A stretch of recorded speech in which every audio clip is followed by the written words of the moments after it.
ਅੱਜ ਦੀਆਂ ਜੇ ਸਭ ਤੋਂ ਪਹਿਲੀ ਖਬਰ ਵੱਲ ਚੱਲੀਏ, ਉਹ ਇੰਡੀਆ ਦੀ ਕਰੰਸੀ ਨੂੰ ਲੈ ਕੇ ਹੈਗੀ ਆ। ਜੀ। ਅੱਜ ਟੌਪ ਦੇ ਜਿੰਨੇ ਵੀ ਗੂਗਲ ਸਰਚ ਕਰ ਲਓ, ਘੱਟੋ ਘੱਟ 2 ਪੇਜ ਇਹਦੇ ਨਾਲ ਹੀ ਭਰੇ ਹੋਏ ਆ ਵੀ ਜਿਹੜਾ ਇੰਡੀਆ ਦਾ ਰੁਪਈਆ ਆ ਹੂੰ, ਉਹ ਆਲ ਟਾਈਮ ਲੋ ਔਨ ਜਾ ਯੂਐਸ ਟੈਰਿਫ ਰੀਜ਼ਨ।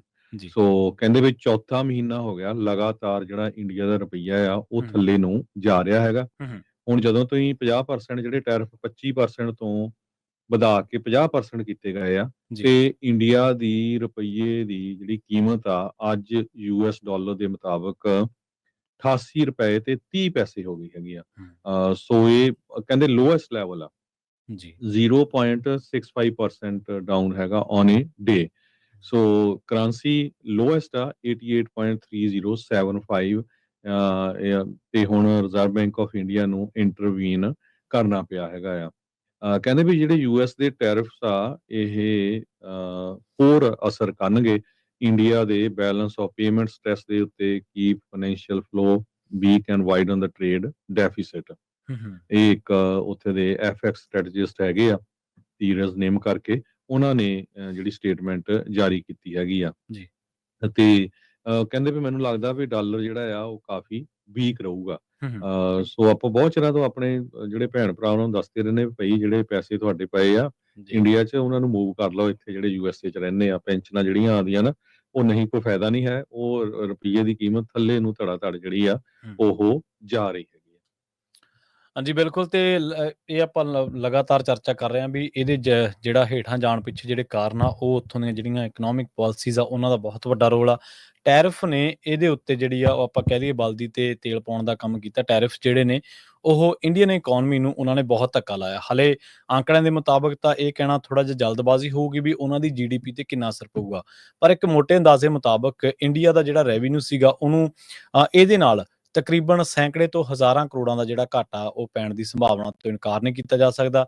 ਜੇਕਰ ਡਾਲਰ ਇਸੇ ਤਰ੍ਹਾਂ ਹੋਰ ਰੁਪਈਏ ਦੇ ਮੁਕਾਬਲੇ ਮਜ਼ਬੂਤ ਹੁੰਦਾ ਤਾਂ ਇਹ ਜਿਹੜਾ ਘਾਟਾ ਇਹ ਵੱਧ ਵੀ ਸਕਦਾ। ਇੰਡੀਆ ਦਾ ਜਿਹੜਾ ਹੁਕਮਰਾਨ ਹੈ ਇਸ ਟਾਈਮ ਮੋਦੀ, ਉਹ ਰੂਸ ਤੇ ਚੀਨ ਦੇ ਨਾਲ ਵਪਾਰ ਨੂੰ ਵਧਾਉਣ ਦੇ ਲਈ ਜਾਂ ਐਕਸਪੋਰਟ ਵਧਾਉਣ ਦੇ ਲਈ ਜਿਹੜੇ ਹੱਥ ਪੈਰ ਤਾਂ ਮਾਰ ਰਿਹਾ, ਤਰਲੇ ਤਾਂ ਕਰ ਰਿਹਾ, ਪਰ ਅਸਲ ਦੇ ਵਿੱਚ ਉਹਨਾਂ ਦੇ ਹੱਥ ਪੱਲੇ ਪਊਗਾ ਨਹੀਂ ਪਊਗਾ ਇਹਦੇ ਬਾਰੇ ਕਹਿਣਾ ਬਹੁਤ ਔਖਾ। ਚੀਨ ਦੇ ਨਾਲ ਹੁਣ ਤੁਸੀਂ ਕੀ ਵਪਾਰ ਕਰ ਲਓਗੇ? ਚੀਨ ਦਾ ਮੈਨੂਫੈਕਚਰਿੰਗ ਜਿਹੜੀ ਇੰਡਸਟਰੀ ਆ ਉਹ ਇੰਨੀ ਕੁ ਤਾਕਤਵਰ ਹੋ ਚੁੱਕੀ ਹੈ ਵੀ ਏਸ਼ੀਆ ਦੇ ਵਿੱਚ, ਏਸ਼ੀਆ ਤੋਂ ਲੈ ਕੇ ਪੂਰੀ ਦੁਨੀਆ ਭਰ ਦੇ ਵਿੱਚ ਉਹਦੀ ਧਾਕ ਆ। ਉੱਥੇ ਤੁਸੀਂ ਕੀ ਸਮਾਨ ਵੇਚ ਲਓਗੇ?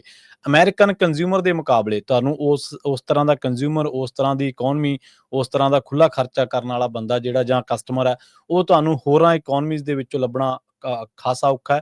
ਰੂਸ ਨੇ ਹਾਮੀ ਜ਼ਰੂਰ ਭਰੀ ਹੈ ਇਸ ਮਾਮਲੇ ਦੇ ਵਿੱਚ, ਪਰ ਰੂਸ ਦੇ ਵਿੱਚ ਕੀ ਅਮਰੀਕਨ ਕਸਟਮਰ ਵਰਗਾ ਕੋਈ ਕਸਟਮਰ ਹੈਗਾ ਉੱਥੇ? ਉੱਥੇ ਕਿੰਨੀ ਕੁ ਖਪਤ ਤੁਹਾਡੇ ਇਹਨਾਂ ਜਿਹੜੇ ਬਣਾਏ ਗਏ ਉਤਪਾਦ ਆ ਉਹਨਾਂ ਦੀ ਹੋ ਸਕੂਗੀ? ਇਹਦੇ ਬਾਰੇ ਕਹਿਣਾ ਬਹੁਤ ਮੁਸ਼ਕਿਲ ਆ। ਹਾਂ, ਸਾਡੀ ਜਿਹੜੀ ਸੰਵੇਦਨਾ, ਸਾਡੀ ਜਿਹੜੀ ਹਮਦਰਦੀ ਆ ਉਹਨਾਂ ਲੋਕਾਂ ਦੇ ਨਾਲ ਜ਼ਰੂਰ ਕਹਿ ਸਕਦੇ ਹਾਂ ਜਿਹੜੇ ਲੋਕ ਕਿਰਤੀ ਨੇ।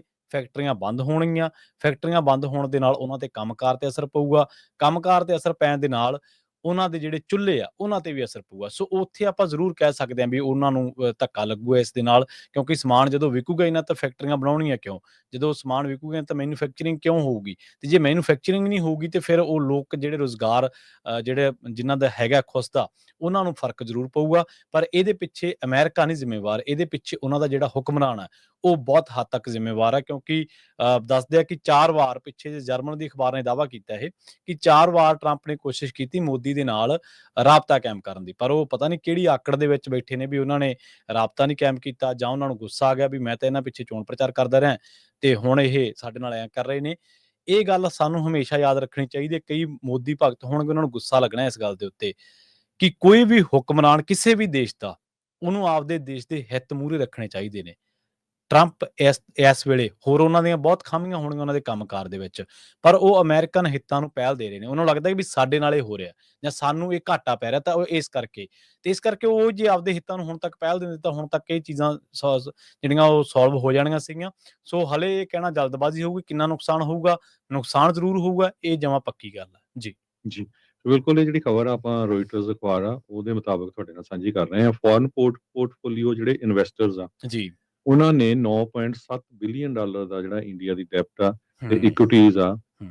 ਉਸ ਆਪਣੀਆਂ ਸੈਲ ਕਰ ਦਿੱਤੀਆਂ। ਜੀ ਬਿਲਕੁਲ। ਤੇ ਕਹਿੰਦੇ ਵੀ 1 billion dollar Indian equity over ਦਾ 2 ਸੈਸ਼ਨਸ ਦੇ ਵਿੱਚ ਇਹ ਜਦੋਂ ਤੋਂ ਜਿਹੜੇ ਅਨਾਉਂਸਮੈਂਟ ਹੋਈ ਹੈਗੀ ਆ। ਦੂਸਰੇ ਪਾਸੇ ਪੀਟਰ ਨਵਾਰੋ ਆ, ਪ੍ਰੈਜ਼ੀਡੈਂਟ ਡੋਨਾਲਡ ਟਰੰਪ ਉਹਨਾਂ ਦੇ ਐਡਵਾਈਜ਼ਰ ਆ। ਉਹ ਧੜਾ-ਧੜ ਜਿਹੜੇ ਆ ਟ੍ਰੇਡ ਐਡਵਾਈਜ਼ਰ ਆ, ਉਹ ਕਹਿ ਰਹੇ ਆ ਵੀ ਜੋ ਯੂਕਰੇਨ ਤੇ ਰਸ਼ੀਆ ਦੀ ਵਾਰ ਆ, ਇਹ ਮੋਦੀ ਦੀ ਵਾਰ ਆ। ਕਿਉਂਕਿ ਮੋਦੀ ਹੁਣਾਂ ਨੇ, ਪ੍ਰਾਈਮ ਮਿਨਿਸਟਰ ਜਿਹੜੇ ਨਰਿੰਦਰ ਮੋਦੀ ਆ, ਉਹਨਾਂ ਨੇ ਜਿਹੜਾ ਤੇਲ ਖਰੀਦਿਆ ਰਸ਼ੀਆ ਤੋਂ ਬਿਲੀਅਨਸ ਆਫ ਬੈਰਲ ਤੇ ਪ੍ਰੋਫਿਟ ਕੀਤਾ। ਹਾਲਾਂਕਿ ਸਾਰਿਆਂ ਨੂੰ ਪਤਾ ਵੀ ਸਿਰਫ 2 ਕੰਪਨੀਆਂ ਨੇ ਪ੍ਰੋਫਿਟ ਕੀਤਾ, ਆਮ ਲੋਕਾਂ ਦਾ ਤਾਂ ਵਿਚਾਰਿਆਂ ਦਾ ਕੋਈ ਫਾਇਦਾ ਹੀ ਨਹੀਂ ਹੋਇਆ ਉੱਥੇ, ਤੇ ਆਮ ਲੋਕਾਂ ਦੀਆਂ ਹੁਣ ਜੌਬਾਂ ਜਾਣੀਆਂ। ਸੋ ਉਹ ਕਹਿੰਦੇ ਆ ਵੀ ਇਹ ਹੁਣ ਕਲੀਅਰ ਕੱਟ ਆ ਵੀ ਈਵਨ ਜਦੋਂ ਅਸੀਂ ਕਿਹਾ ਵੀ ਭਈ ਰਸ਼ੀਆ ਤੋਂ ਤੇਲ ਖਰੀਦਣਾ ਬੰਦ ਕਰੋ, ਤੇ ਹੁਣ ਇਹ ਖਬਰਾਂ ਆ ਰਹੀਆਂ ਭਈ ਸਤੰਬਰ ਮਹੀਨੇ ਦੇ ਵਿੱਚ ਰਸ਼ੀਆ ਤੋਂ ਪਹਿਲਾਂ ਨਾਲੋਂ ਵੀ ਜ਼ਿਆਦਾ ਜਿਹੜਾ ਇੰਡੀਆ ਆ ਉਹ ਕਰੂਡ ਆਇਲ ਖਰੀਦਣ ਜਾ ਰਿਹਾ ਹੈਗਾ, ਜ਼ਿਆਦਾ ਖਰੀਦਣ ਜਾ ਰਿਹਾ। ਸੋ ਉਹਦੇ ਸੰਬੰਧ ਦੇ ਵਿੱਚ ਵਾਈਟ ਹਾਊਸ ਦੇ ਆਫੀਸ਼ੀਅਲ ਪੀਟਰ ਨਵਾਰੋ ਹੋਣਾ ਨੇ ਇਹ ਪ੍ਰੈਸ ਕਾਨਫਰੰਸ ਦੇ ਦੌਰਾਨ ਦੱਸਿਆ ਵੀ ਕਹਿੰਦੇ ਇਹ ਰਸ਼ੀਆ ਵਾਰ ਨਹੀਂ ਹੈਗਾ, ਇਹ ਮੋਦੀ ਦਾ ਵਾਰ ਆ। ਹੁਣ ਇੱਥੋਂ ਤੁਸੀਂ ਦੇਖ ਲਓ ਕਿ ਕਿੰਨੀ ਕੁ ਜਿਹੜੀ ਆ ਅਮਰੀਕਾ ਦੇ ਵਿੱਚ ਤੇ ਇੰਡੀਆ ਦੇ ਵਿੱਚ ਖੜਕ ਪਈ ਹੈਗੀ ਆ। ਦੂਸਰੇ ਪਾਸੇ ਕਹਿੰਦੇ ਵੀ ਇਹਦੇ ਚੋਂ ਫਾਇਦਾ ਕਿਹਨੂੰ ਹੋਊਗਾ, India US to lose from Trump tariff as Russia wins. ਵੀ ਇੰਡੀਆ ਨੂੰ ਕਿੰਨਾ ਕੁ ਨੁਕਸਾਨ ਹੋਊਗਾ, ਰਸ਼ੀਆ ਨੂੰ ਕਿੰਨਾ ਕੁ ਹੋਊਗਾ, ਜਾਂ ਅਮਰੀਕਾ ਨੂੰ ਕਿੰਨਾ ਕੁ ਹੋਊਗਾ। ਅਮਰੀਕਾ ਨੂੰ ਤਾਂ ਨਹੀਂ ਕਹਿੰਦੇ ਬਾਹਲਾ ਫਰਕ ਪੈਣਾ ਹੈਗਾ, ਪਰ ਇੰਡੀਆ ਦਾ ਜਿਹੜਾ ਇਹਦੇ ਵਿੱਚ ਕਾਫੀ ਜ਼ਿਆਦਾ ਨੁਕਸਾਨ ਹੋਊਗਾ। ਇੰਡੀਆ ਰਸ਼ੀਆ ਤੋਂ 1.88 ਮਿਲੀਅਨ ਬੈਰਲਸ ਪਰ ਡੇ ਜਿਹੜਾ ਆ ਉਹ ਇੰਪੋਰਟ ਕਰ ਰਿਹਾ ਆ ਫਸਟ ਹਾਫ ਆਫ 2025 ਚ। ਇਹ ਜਿਹੜਾ ਇੱਕ ਐਨਾਲਿਸਟ ਕੈਪਲਰ ਆ, ਉਹਨਾਂ ਨੇ ਜਿਹੜਾ ਇਹ ਡਾਟਾ ਰਿਲੀਜ਼ ਕੀਤਾ ਹੈਗਾ ਆ। ਸੋ ਕਹਿੰਦੇ ਵੀ $5 ਬੈਰਲ ਚੀਪਰ ਆ ਬਾਕੀ ਜਿਹੜੇ ਜਿੱਥੋਂ ਤੁਸੀਂ ਖਰੀਦਦੇ ਹੈਗੇ, ਤਾਂ ਸੋ ਆਪੇ ਪ੍ਰੋਫਿਟ ਉੱਥੋਂ ਤੁਸੀਂ ਦੇਖ ਸਕਦੇ ਆ ਵੀ ਕਿੰਨਾ ਕੁ ਜ਼ਿਆਦਾ ਹੈਗਾ। ਸੋ ਯੂਐਸਏ ਦੇ ਨਾਲ ਜੇ ਟ੍ਰੇਡ ਨੂੰ ਦੇਖਿਆ ਜਾਵੇ, ਕਹਿੰਦੇ ਵੀ ਇਹਦਾ ਬਹੁਤ ਜ਼ਿਆਦਾ ਅਸਰ ਪਊਗਾ।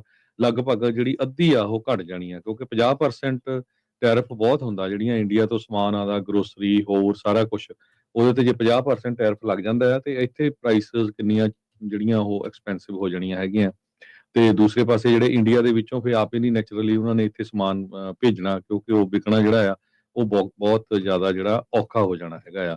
ਸੋ ਰਿਊਟਰਸ ਮੁਤਾਬਕ ਉਹ ਕਹਿ ਰਿਹਾ ਵੀ ਇਹਦੇ ਵਿੱਚ ਵਿਨਰ ਮੈਨੂੰ ਰਸ਼ੀਅਨ ਪ੍ਰੈਜ਼ੀਡੈਂਟ ਵਲਾਡੀਮੀਰ ਪੁਟਿਨ ਲੱਗਦਾ ਹੈਗਾ, ਕਿਉਂਕਿ ਉਹ ਧੜਾ-ਧੜ ਇੰਡੀਆ ਨੂੰ ਤੇਲ ਵੇਚ ਰਿਹਾ ਹੈਗਾ ਤੇ ਯੂਐਸਏ ਦੇ ਨਾਲ ਰਿਲੇਸ਼ਨਸ਼ਿਪ ਬਣਾਉਣ ਦੀ ਵੀ ਕੋਸ਼ਿਸ਼ ਕਰ ਰਿਹਾ ਹੈਗਾ। ਤੇ ਹੁਣ ਉੱਤੋਂ ਚਾਈਨਾ ਵਾਲਿਆਂ ਦੇ ਨਾਲ ਮੋਦੀ ਸਾਹਿਬ ਹੁਣੀ ਮਿਲਣ ਜਾ ਰਹੇ ਹੈਗੇ ਆ। ਟਰੰਪ ਉਹਨਾਂ ਨੂੰ ਵੀ ਪਤਾ ਆ ਵੀ ਹੁਣ ਜੇ ਗੱਲਬਾਤ ਕਰਨੀ ਆ ਆਪਾਂ ਜਾਂ ਚੀਨ ਨਾਲ ਜਾਂ ਰਸ਼ੀਆ ਨਾਲ ਸਿੱਧੀ ਕਰਾਂਗੇ, ਛੋਟੇ ਮੁਲਕਾਂ ਨਾਲ ਕਿਉਂ ਕਰਨੀ ਹੈਗੀ ਆ। ਸੋ ਇਹ ਅੱਜ ਦੇ ਰਿਊਟਰਸ ਨੇ ਇਹ ਸਾਰਾ ਕੁਝ ਇੰਡੀਆ ਦੇ ਰੁਪਈਏ ਦੀ ਬਾਬਤ, ਕੌਣ ਲੂਜ਼ ਕਰੂਗਾ ਯੂਐਸਏ ਇੰਡੀਆ ਦੇ ਵਾਰ ਦੇ ਵਿੱਚ, ਇਹ ਸਾਰੀ ਜਿਹੜੀ ਵਾਈਟ ਹਾਊਸ ਦੇ ਜਿਹੜੇ ਪੀਟਰ ਨਵਾਰੋ ਆ ਉਹਨਾਂ ਨੇ ਜਿਹੜੀ ਸਟੇਟਮੈਂਟ ਜਾਰੀ ਕੀਤੀ ਹੈਗੀ ਆ, ਇਹ ਸਾਰਾ ਕੁਝ ਆਪਾਂ ਤੁਹਾਡੇ ਨਾਲ ਡਿਸਕਸ ਕੀਤਾ ਹੈ। ਜੀ ਬਿਲਕੁਲ। ਹੁਣ ਦੇਖੋ ਮੋਦੀ ਸਮਰਥਕਾਂ ਨੂੰ ਨਾ ਇਹ ਗੱਲ ਥੋੜੀ ਜਿਹੀ ਸੁਣਨ ਵਾਲੀ ਆ। ਉਹਨਾਂ ਦੇ ਤੇਲ ਖਰੀਦਿਆ 2-3 ਕੰਪਨੀਆਂ ਨੇ, ਮੁਨਾਫਾ ਕਮਾਇਆ ਉਹਨਾਂ ਨੇ, ਤੇ ਭਾਰ ਕਿਹਦੇ ਤੇ ਪੈ ਰਿਹਾ? ਭਾਰ ਲੋਕਾਂ ਤੇ ਪੈ ਰਿਹਾ। ਸਬੰਧ ਖਰਾਬ ਹੋ ਗਏ ਅਮਰੀਕਾ ਦੇ ਨਾਲ, H1B ਵੀਜ਼ਾ ਤੇ ਸਖਤੀ ਹੋ ਗਈ। ਪ੍ਰਭਾਵਿਤ ਕੌਣ ਹੋਊਗਾ? ਲੋਕ ਹੋਣਗੇ। ਕਿ ਮੋਦੀ ਦੇ ਤੇ ਸ਼ਾਹ ਦੇ ਜਵਾਕਾਂ ਨੂੰ ਤਾਂ ਲੋੜ ਨਹੀਂ ਗੀ H1B ਵੀਜ਼ਾ ਦੀ, ਜਾਂ ਹੋਰ ਜਿਹੜੇ ਇੱਥੇ ਇਹ ਫੈਸਲੇ ਲੈਣਗੇ। ਸੋ ਇਹ ਜਿਹੜਾ ਟੋਟਲੀ ਪਿਸਣ ਵਾਲਾ ਬੰਦਾ, ਉਹ ਇਸ ਟਾਈਮ ਭਾਰਤੀ ਨਾਗਰਿਕ ਆ, ਉਹ ਜਿਹੜਾ ਕੰਮਕਾਰ ਕਰਕੇ ਆਪਣੀ ਰੋਜ਼ੀ ਰੋਟੀ ਦਾ ਪ੍ਰਬੰਧ ਕਰਨਾ ਚਾਹੁੰਦਾ। ਤੇਲ ਲੈ ਕੇ, ਤੇਲ ਵੇਚ ਕੇ ਰੂਸ ਤੋਂ ਮੁਨਾਫਾ ਕਮਾ ਗਈਆਂ ਕੰਪਨੀਆਂ, ਤੇ ਹੁਣ ਜਿਹੜਾ ਗਾਜ ਡਿੱਗਣੀ ਆ ਉਹ ਡਿੱਗਣੀ ਆ ਆਮ ਲੋਕਾਂ ਦੇ ਉੱਤੇ। ਰਿਸਰਚ ਤੇ ਡਿਵੈਲਪਮੈਂਟ ਦੇ ਮਾਮਲੇ ਦੇ ਵਿੱਚ ਕੈਮੀਕਲਸ ਤੇ ਜੈਮਸ ਤੇ ਜਵੈਲਰੀ, ਲੈਦਰ ਗੁੱਡਸ ਤੇ ਸੀ ਫੂਡ, ਜਿਵੇਂ ਲੈਦਰ ਜੈਕਟਸ, ਸ਼ੂਜ਼ ਨੇ ਜਾਂ ਬੈਗ ਨੇ, ਉਹ ਜਿਹੜੇ ਇੰਡੀਆ ਵੱਡੀ ਪੱਧਰ ਤੇ ਇੰਪੋਰਟ ਕਰਦਾ ਸੀਗਾ। ਮਿਨਰਲ ਫਿਊਲ ਤੇ ਆਇਲ ਦੇ ਮਾਮਲੇ ਦੇ ਵਿੱਚ ਉਹ ਬੈਨੀਫੀਸ਼ੀਅਰ ਸੀਗਾ ਯੂਐਸ ਦੇ ਵਿੱਚੋਂ।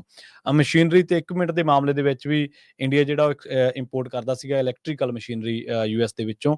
ਮੈਡੀਕਲ ਕੁਛ ਜਿਹੜੇ ਇੰਸਟਰੂਮੈਂਟਸ ਨੇ, ਜਿਵੇਂ ਆਪਾਂ ਦਿਲ ਦੀਆਂ ਜਿਹੜੀਆਂ ਬਿਮਾਰੀਆਂ ਦੇ ਨਾਲ ਸੰਬੰਧਿਤ ਜਿਹੜੇ ਆਪਰੇਸ਼ਨ ਥੀਏਟਰਾਂ ਦੇ ਵਿੱਚ ਆਪਾਂ ਜਿਹੜਾ ਸਮਾਨ ਦੇਖਦੇ ਹਾਂ, ਜਾਂ ਦਿਮਾਗ ਦੀਆਂ ਬਿਮਾਰੀਆਂ ਦੇ ਨਾਲ ਸੰਬੰਧਿਤ ਜਿਹੜੇ ਆਪਾਂ ਜਿਨ੍ਹਾਂ ਮਸ਼ੀਨਾਂ ਦੇ ਨਾਲ ਆਪਰੇਸ਼ਨ ਕੀਤੇ ਜਾਂਦੇ ਆ, ਉਹ ਇੰਡੀਆ ਜਿਹੜਾ ਉਹ ਇੰਪੋਰਟ ਕਰਦਾ ਸੀ ਯੂਐਸ ਦੇ ਵਿੱਚੋਂ, ਕਿਉਂਕਿ ਇੱਥੇ ਹਾਈ ਟੈਕ, ਹਾਈ ਕੁਆਲਿਟੀ ਦੀਆਂ ਜਿਹੜੀਆਂ ਮਸ਼ੀਨਾਂ ਸੀਗੀਆਂ ਉਹ ਇੱਥੋਂ ਲੈਂਦਾ ਸੀ।